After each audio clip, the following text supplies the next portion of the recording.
Hello everyone, my name is Bridget and today we're going to be talking about the solstice gateway and the powerful energy transmissions that are available during this powerful time and some ways that you can tap into and tune in through rituals with great spirit and with more of your divine true self.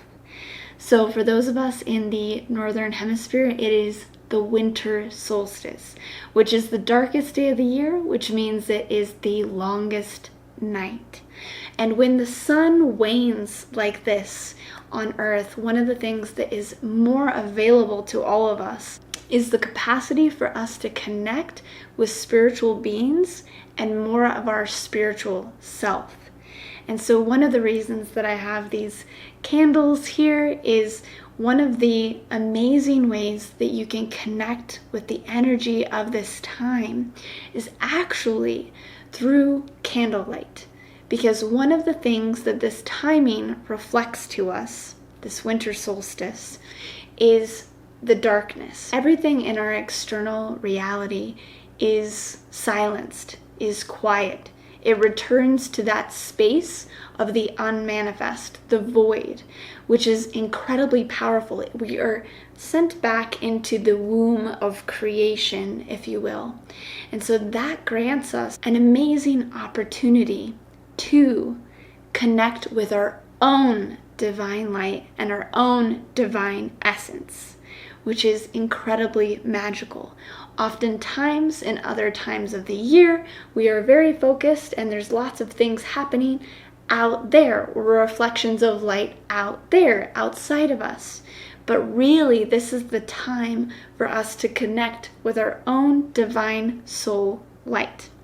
And as we do this in this womb of the unmanifest, which is the fertile place before we can actually rebirth into our new self, which is the whole idea of the Christ story, this is where it came from, is from this dark space we have the opportunity to resurrect and rebirth certain aspects of our consciousness and certain soul aspects that we may have forgotten about in this time of reflection.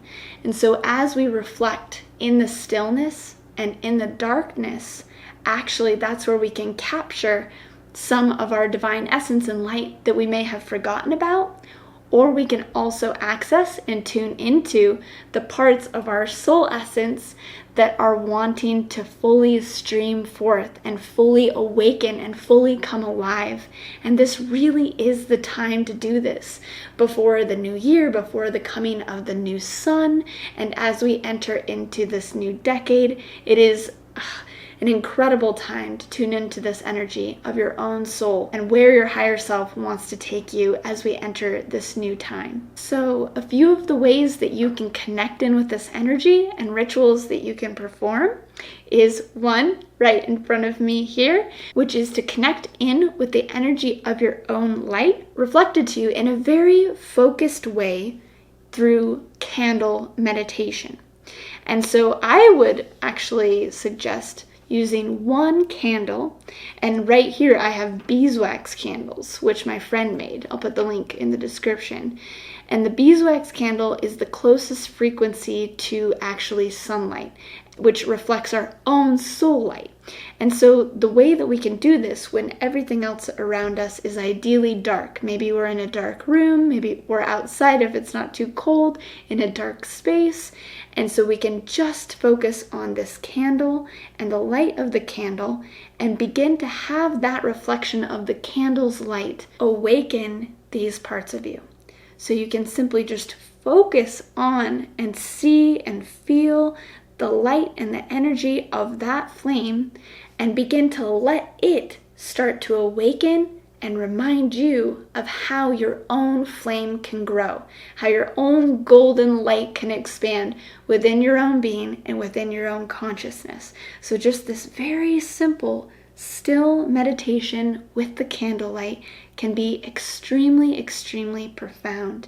And I recommend personally what I'm going to be doing is for the day of the actual solstice all the way until the 25th, I'm going to have no synthetic light after the sun has gone down. And I'm only going to exist in candlelight. And what this type of light does is it rebalances our circadian rhythm, as well as it taps us into certain spiritual energies and forces that may not be available in the frequency of synthetic light. And so I'm going to be with this energy and be with myself in a very quiet and still space and just listen and just be and see what comes through. And also in this space, because it is the space of really inactivity, right? It's the unmanifest. It's the before the birth, before the action. And so it's also a deep space of regeneration and stillness. And stillness, without any other activity, has immense value and balances the different other movements of the year and the different other movements within our own being. We crave this stillness, we crave this silence, but we don't often get the opportunity. So even if you just have a few minutes or an hour sometime on the solstice to be in complete darkness and to maybe meditate on a candle or just meditate in darkness in and of itself, that will be a fantastic regeneration. And the more you can give yourself this time and space, the better. And I know that it is often a very busy time because of holidays and parties, but if you can just carve out some time and space to be with yourself and to sit with this energy, it is very powerful. Now, this time is also very much connected to Christ consciousness. And this is the ascended energy that we can tap into and is very available during this time as well. You can, of course, call in the Christ being and connect with that energy itself, but we can call in the universal archetypal frequency bandwidth of Christ consciousness itself that exists in us. Each of us have the capacity to tap into this divine signature frequency, which is encoded within us as human beings. And so take time to call upon the Christ light, that ascended frequency within your own energy, and call that part of your soul forward. And all that is really required is for you to give yourself the spaciousness for that part of you to become alive, to be born. Because it's waiting, it's latent, it's ready. And it's really just about creating the time, creating the space and the energy, and being willing to step in to that next level of your soul embodiment and energy. It's a powerful time to receive guidance from your spirit guides, from angelic support, from your guardian angel. And so allow yourself to receive the frequency transmission of support and energy and guidance. So I hope that this has been helpful for you and led to some new ideas or insights or ways of celebrating the solstice. I would love to hear how you're going to celebrate, so leave a comment below. And if you liked this video, please hit like, please hit that subscribe button and the bell button so you get notifications every time I do new videos. And wishing you lots of light, lots of nourishment during this special gateway time and throughout the whole holiday season.